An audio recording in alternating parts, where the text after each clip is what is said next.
Olá, pessoal. Espero que todos estejam bem. Hoje nós vamos falar em sociologia um assunto que conversa com outras disciplinas humanas, como geografia e história, que é a questão do protecionismo econômico e também a formação de blocos econômicos.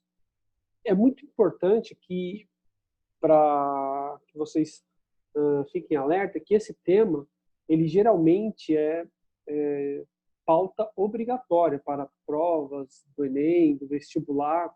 Então, esse tema ele navega, né, percorre durante essas três disciplinas. Quando não, as três estão juntas na discussão desse tema. Então, é importante, e como nós estamos passando uma onda liberal muito grande, vários governantes da onda liberal foram eleitos, o próprio presidente Bolsonaro, Trump, né? Então, o primeiro-ministro lá na Inglaterra são pessoas com viés liberais. E, então, apesar que esses mesmos liberais estão fazendo uma política de protecionismo muito grande, principalmente o Trump lá nos Estados Unidos. Então, é importante a gente prestar atenção nesse tema, que ele mexe muito com a conjuntura internacional, ok? Então, vou compartilhar com vocês aí. Deem uma olhada. Nós temos aí a opção entre liberdade de comércio ou protecionismo e a formação dos blocos econômicos. Vamos lá, pessoal. Aí nós temos duas coisas assim bem importantes. A liberdade de comércio, né, o liberalismo e o protecionismo, hoje eles estão quase que andando juntos, né? Como eu falei, os governantes, apesar de presidentes eleitos há 2 anos, apesar de terem um viés liberal, aos poucos eles estão adotando algumas medidas protecionistas, principalmente agora na pandemia, para poder proteger o comércio interno, evitar que produtos estrangeiros invadam o país e acaba levando renda dentro do país para fora. Então isso é muito importante. O que isso está então acontecendo? Está acontecendo altas de taxas de importação, impostos para multinacionais que colocam o seu produto, tira o produto do país de origem e leva para outros, e esses impostos estão crescendo.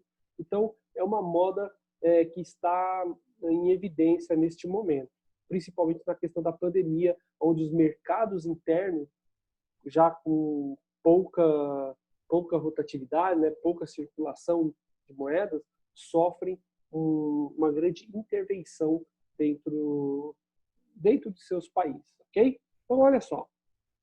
E, claro, os blocos econômicos estão sendo também discutidos, ou melhor, rediscutidos, porque nós temos, por exemplo, o Brexit lá na Europa, que acabou tirando a Inglaterra, a Irlanda do Norte, a Escócia e o País de Gales do bloco europeu. Então, tem uma discussão muito grande. A França também já sinaliza uma saída desse bloco econômico. Então, é importante que olhamos com carinho isso, que pode cair muito nas provas aí de vestibulares Enem, ok? Então, olha só. Um país pode estabelecer barreiras alfandegárias e sanitárias à entrada de produtos em seu território.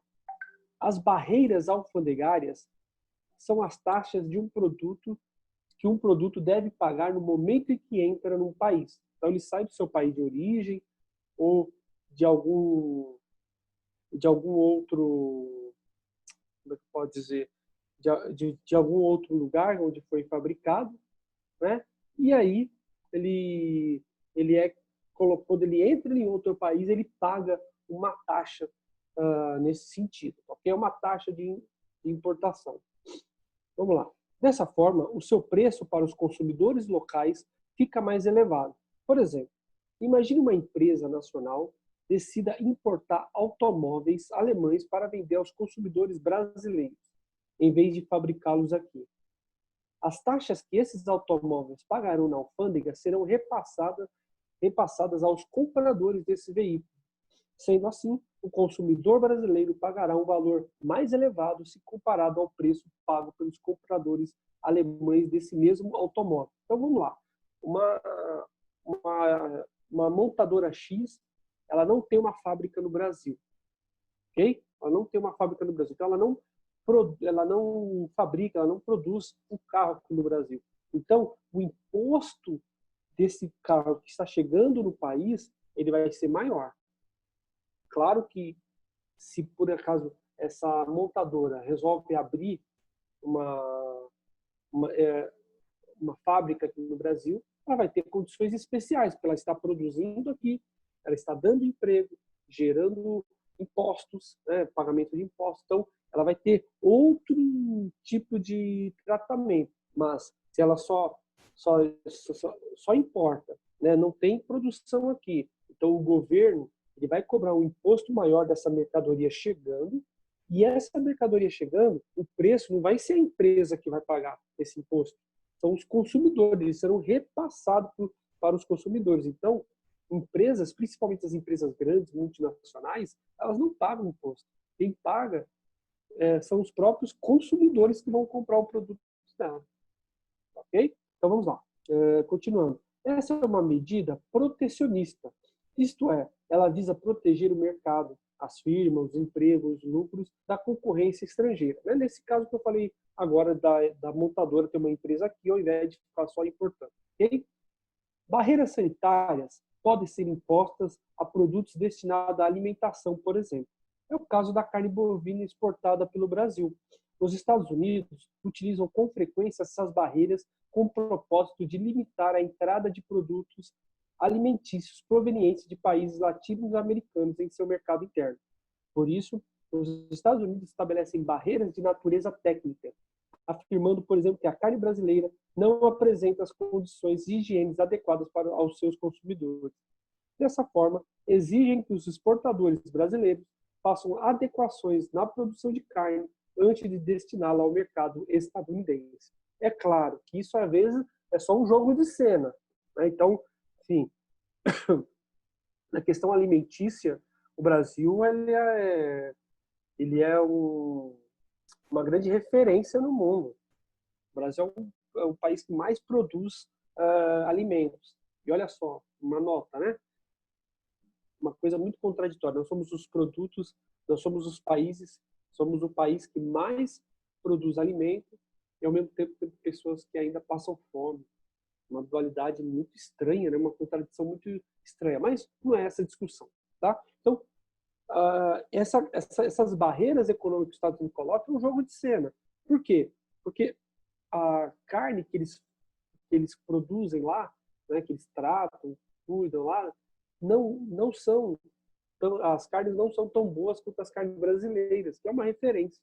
Então, para tentar proteger o produtor local, eles colocam algumas barreiras econômicas, só um jogo de cena, aumentando medidas para que o produto entre, né? Então, dificultando um pouquinho, mas acaba a carne brasileira acaba entrando nos Estados Unidos, tanto por dois pontos muito importantes.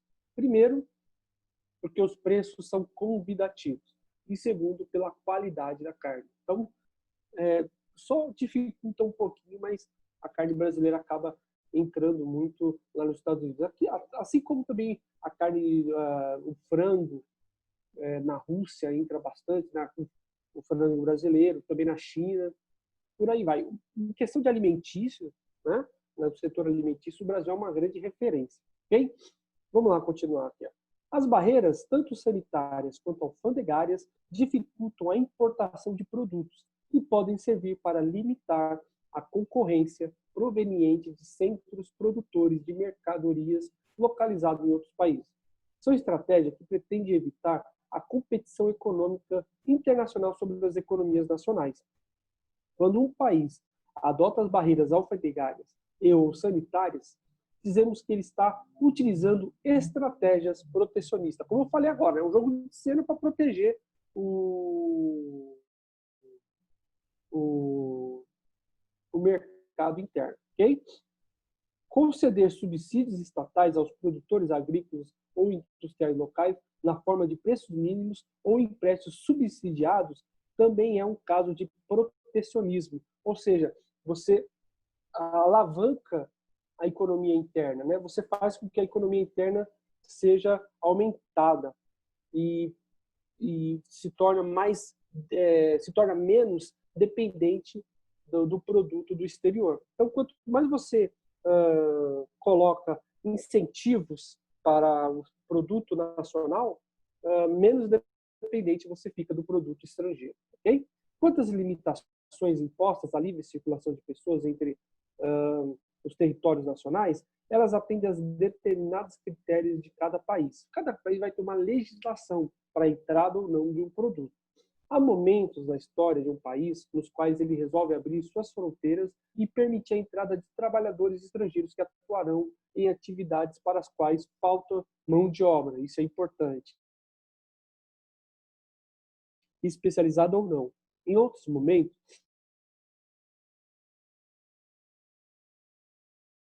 nesse país pode adotar políticas que impeçam a entrada de estrangeiros, de imigrantes ilegais, né? Como a prisão e a deportação, como nós temos, por exemplo, na crise de imigração, de muitos africanos ou pessoas do Oriente Médio migrando para a Europa.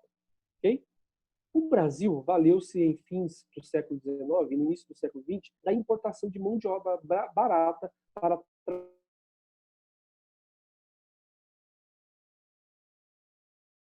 trabalhar. Nascedores italianos e japoneses, por exemplo, entraram aqui no Brasil, né? Então, o Brasil ele recebeu muitos estrangeiros, recebeu muita mão de obra estrangeira, principalmente no período entre guerras, e a Europa viveu uma grande fome, uma grande crise, e vários trabalhadores de diferentes partes do mundo vieram para o Brasil e vieram trabalhar aqui como mão de obra. Alguns viraram até escravos, né, por dívidas, mas muitos japoneses, italianos, poloneses, alemães vieram aqui para o Brasil para trabalhar. É por isso que a gente tem uma grande colônia desses países aqui com a gente, tá certo?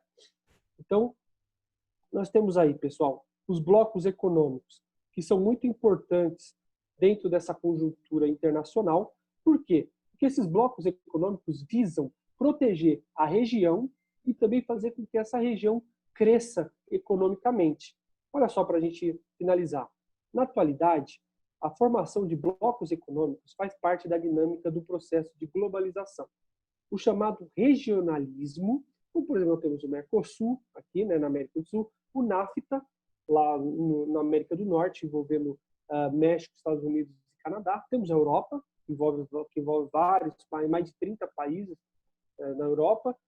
Nós temos aí também os blocos econômicos asiáticos, os antigos tigres asiáticos, que talvez vocês possam ter visto na geografia, né? Então, olha só, na atualidade, a formação de blocos econômicos faz parte da dinâmica do processo de globalização.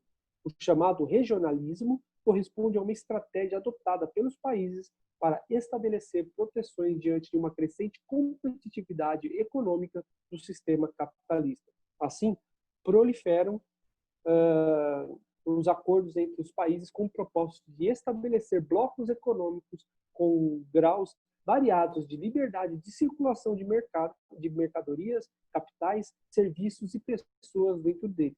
São exemplos, né, como o NAFTA, como eu falei para vocês, né, envolvendo os Estados Unidos, México e Canadá, a União Europeia, criada em 92, tem um monte de países, né? O Mercosul, nós temos aqui Brasil, Argentina, Venezuela e Uruguai.